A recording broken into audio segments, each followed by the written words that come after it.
ಶ್ರೀರಾಮ ಜಯ ರಾಮ ಜಯ ಜಯ ರಾಮ. ನಮಸ್ತೆ ಸ್ನೇಹಿತರೆ, welcome to wow ಗಲಾಟ.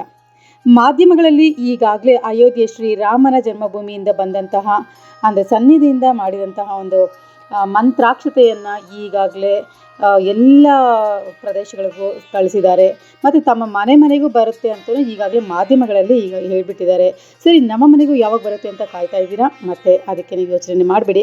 ಈಗೆಲ್ಲ ಬೆಂಗಳೂರಿನ ಅಥವಾ ಕರ್ನಾಟಕದ ಎಲ್ಲ ಕ್ಷೇತ್ರಗಳಲ್ಲೂ ಸಹ ಈ ಒಂದು ಅಯೋಧ್ಯೆ ಸನ್ನಿಧಿಯಿಂದ ಬಂದಿದಂತಹ ಒಂದು ಮಂತ್ರಾಕ್ಷತೆಯನ್ನು ಇನ್ನೇನು ಬರುವಂತಹ ಜನವರಿ 1ನೇ ತಾರೀಕಿನಿಂದ ಜನವರಿ 15ರ ತಾರೀಕಿನವರೆಗೂ ಈ ಪ್ಯಾಕಿಂಗ್ ಮಾಡುತ್ತಿರುವಂತಹ ಒಂದು ಈ ಮಂತ್ರಾಕ್ಷತೆ ಒಂದು ಪ್ಯಾಕೆಟು ಜೊತೆಗೆ ಅಯೋಧ್ಯೆ ಶ್ರೀರಾಮ ಮಂದಿರದಿಂದ ಬಂದಿರುವಂತಹ ಮಂದಿರದ ಒಂದು ಭಾವಚಿತ್ರ ಹಾಗೂ ಕರಪತ್ರವನ್ನು ಅಂದರೆ 22ನೇ ತಾರೀಕು ನಾವೆಲ್ಲ ಏನು ಮಾಡಬೇಕಾಗುತ್ತೆ ಅಂತ ಒಂದು ಕರಪತ್ರದಲ್ಲಿ ಮಾಹಿತಿ ಇದೆ. ಜೊತೆಗೆ ಈ ಒಂದು 500 ವರ್ಷಗಳ ಹೋರಾಟದ ಒಂದು ಕೆಲವೊಂದು ಮಾಹಿತಿಗಳನ್ನು ಆ ಒಂದು ಕರಪತ್ರದಲ್ಲಿ ಕೊಟ್ಟಿರ್ತಾರೆ.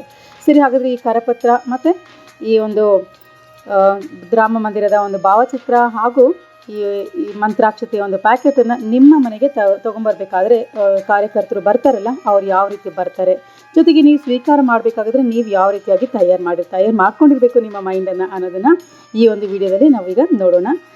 ತುಂಬ ಚಿಕ್ಕದಾದಂತಹ ಒಂದು ಚೊಕ್ಕಟವಾದಂತಹ ಒಂದು ಮಾಹಿತಿಯನ್ನು ನಾನು ನಿಮಗಾಗಿ ಕೊಡ್ತಾ ಇದ್ದೀನಿ.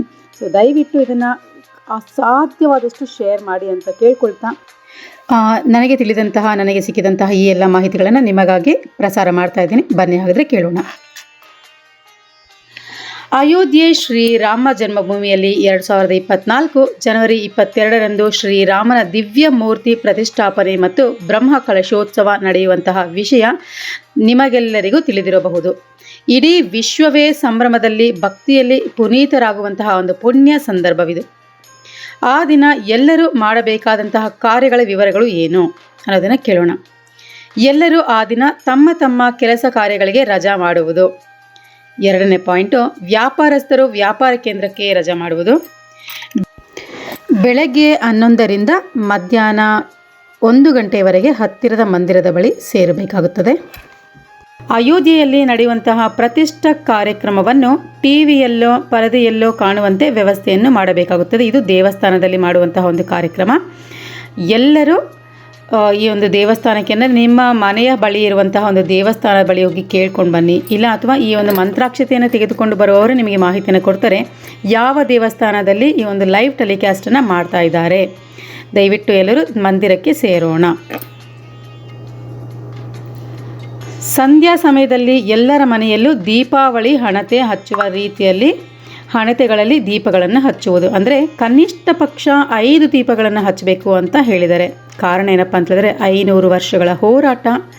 ಈ ಹೋರಾಟದ ಒಂದು ಸಾಂಕೇತಿಕವಾಗಿ ಈ ಒಂದು 5 ದೀಪಗಳನ್ನು ಉತ್ತರಕ್ಕೆ ಅಂದರೆ ಈ ಕರ್ನಾಟಕದವರು ಒಂದು ಉತ್ತರ ದಿಕ್ಕಿಗೆ ಮುಖ ಮಾಡಿ ಆ ದೀಪಗಳನ್ನು ಮುಖ ಮಾಡಿ ಹಚ್ಚುವಂತೆ ಒಂದು ಹೇಳಿದ್ದಾರೆ.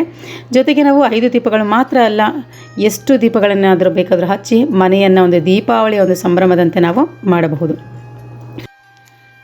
ನಿಮ್ಮ ಒಂದು ಸಂಭ್ರಮಕ್ಕಾಗಿ ನೀವೇನಾದರೂ ತಿಂಡಿ ತಿನಿಸುಗಳನ್ನು ನೀವು ಹಂಚೋದಿದ್ದೀರಾ ಅಥವಾ ಪ್ರಸಾದ ವಿನಿಯೋಗವನ್ನು ಮಾಡ್ತಿದ್ದೀರಾ, ದಯವಿಟ್ಟು ದೇವಸ್ಥಾನದಲ್ಲಿ ಬಂದು ದೇವಸ್ಥಾನದ ಒಂದು ಪದಾಧಿಕಾರಿಗಳ ಒಂದು ಪರ್ಮಿಷನನ್ನು ತೆಗೆದುಕೊಂಡು ಅದನ್ನು ಹಂಚಬೇಕಾಗಿ ಕೇಳ್ಕೊಳ್ತಾ ಇದ್ದೀವಿ. ನಿಮಗೆ ರಾಮ ತಾರಕ ಮಂತ್ರ ಬರುತ್ತೆ ಅಥವಾ ಹಾಡು ಹೇಳೋದಕ್ಕೆ ಬರುತ್ತೆ ಅಥವಾ ಸತ್ಸಂಗಗಳನ್ನು ನೀವು ಮಾಡ್ತಿದ್ದೀರಾ ಅಂತ ಹೇಳಿದರೆ ನೀವು ದೇವಸ್ಥಾನಗಳಲ್ಲಿ ಅದನ್ನು ನೀವು ಜೋಡಿಸ್ಕೊಳ್ಬಹುದು. ನೀವು ನಿಮ್ಮ ಸಂಗಡಿಗರ ಜೊತೆಗೆ ಹಾಡುಗಳನ್ನು ಬಂದು ಹಾಡ್ಬೋದು, ದೇವರಿಗೆ ಆರತಿಯನ್ನು ಎತ್ತಬಹುದು. ಹೀಗೆ ಒಂದು ಆಧ್ಯಾತ್ಮಿಕವಾದಂತಹ ವಿಚಾರಗಳಲ್ಲಿ ತಾವು ತಮ್ಮನ್ನು ತೊಡಗಿಸ್ಕೊಳ್ಬಹುದು. ಸರಿ, ಈ ಒಂದು ಅಯೋಧ್ಯೆಯಿಂದ ಬಂದಿರುವಂತಹ ಪವಿತ್ರ ಮಂತ್ರಾಕ್ಷತೆಯನ್ನು ಜನವರಿ 1ನೇ ತಾರೀಕಿನಿಂದ ನಂತರ ಅಂದರೆ ಜನವರಿ 1ನೇ ತಾರೀಕಿನಿಂದ 15ರ ತಾರೀಕಿನವರೆಗೂ ಕೊಡುವಂತಹ ಒಂದು ಕಾರ್ಯಕ್ರಮ ಹಮ್ಮಿಕೊಳ್ಳಲಾಗಿದೆ. ಪವಿತ್ರ ಮಂತ್ರಾಕ್ಷತೆಯನ್ನು ತಪ್ಪದೆ ಮನೆಗೆ ಬಿಡದೆ ವಿತರಿಸಲು ವಾರ್ಡ್ ಸಮಿತಿ ಸದಸ್ಯರ, ಕಾರ್ಯಕರ್ತರ ಹಾಗೂ ರಾಮ ಭಕ್ತರ ಒಂದು ಸಮಿತಿಯನ್ನು ರಚಿಸಲಾಗ್ತಾ ಇದೆ.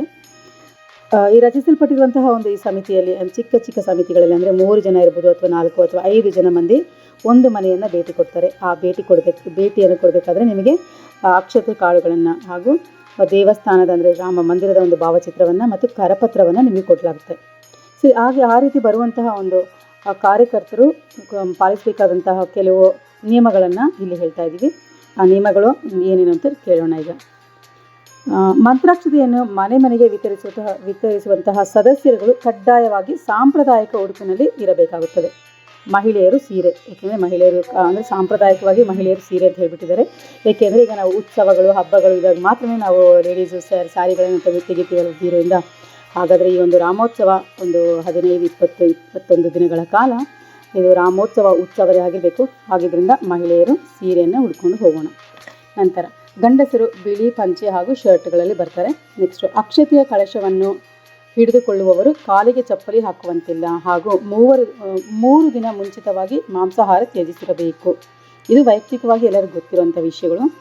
ಆದರೆ ಈ ಅಕ್ಷತೆ ಕಾಳುಗಳನ್ನು ಯಾರು ತೆಗೆದುಕೊಂಡು ಹೋಗ್ತಿದ್ದಾರೆ ಮನೆಗೆ ಅವರು ದಯವಿಟ್ಟು ಚಪ್ಪಲಿಗಳನ್ನು ಹಾಕೊಳ್ಳೋದನ್ನು ಅವಾಯ್ಡ್ ಮಾಡೋಣ. ಇಲ್ಲ ಸರಿ ಆಗೋದಿಲ್ಲ ಚಪ್ಪಲಿ ಹಾಕ್ಕೊಂಡು ಹೋಗಬೇಕು ಅನ್ನೋರು ಮನೆ ಹೊರಗಡೆ ಅಂದರೆ ಈಗ ಯಾರ ಮನೆಗೆ ಸಂಪರ್ಕ ಮಾಡ್ತಿದ್ದೀರಾ ಮನೆ ಹೊರಗಡೆ ಬಿಟ್ಟು ನೀವು ಹೊಸಲಿನ ಅಂದರೆ ಬಾಗಿಲಿನ ಹೊಸಲಿನ ಹೊರಗೆ ನಿಂತ್ಕೊಳ್ಳೋದಾದರೆ ಅವರನ್ನು ಕರೀರಿ, ಅಥವಾ ಅವರ ಮನೆ ಒಳಗಡೆ ನೀವು ಬರ್ಬೋದಾ ಅಂತ ಕೇಳಿಬಿಟ್ಟು ಮನೆ ಒಳಗಡೆ ಹೋಗಿ ಅಕ್ಷತೆ ಹಾಗೂ ಮಂದಿರದ ಭಾವಚಿತ್ರ ಮತ್ತು ಕರಪತ್ರವನ್ನು ಕೊಟ್ಟು ಯಾವ ದೇವಸ್ಥಾನದಲ್ಲಿ ಲೈವ್ ಟೆಲಿಕಾಸ್ಟ್ ಮಾಡ್ತಾ ಇದ್ದಾರೆ ಮತ್ತು ಯಾವ ದೇವಸ್ಥಾನದಲ್ಲಿ ಪ್ರೋಗ್ರಾಮ್ ನಡೀತಾ ಇದೆ, ಅಂದರೆ ಈ 22ನೇ ತಾರೀಕು ಯಾವ ದೇವಸ್ಥಾನದಲ್ಲಿ ಈ ಒಂದು ಸಂಭ್ರಮದ ಆಚರಣೆಯನ್ನು ಮಾಡ್ತಾ ಇದ್ದಾರೆ ಅನ್ನೋದನ್ನು ದಯವಿಟ್ಟು ಮಾಹಿತಿಯನ್ನು ಕೊಟ್ಟು ಬನ್ನಿ.